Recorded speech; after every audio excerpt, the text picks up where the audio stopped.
ቀጥሎ ዙፋኖችን አየሁ፣ በዙፋኖችም ላይ ለመፍረድ ስልጣን የተሰጣቸው ሰዎች ተቀምጠው ነበር።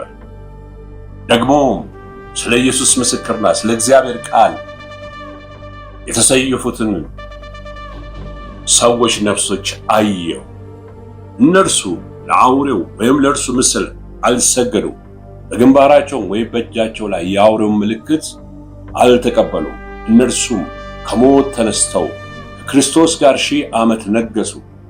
የቀሩት ሙታን ግን 1000 ዓመት እስኪፈጸም ድረስ ከሞት አልተነሱም።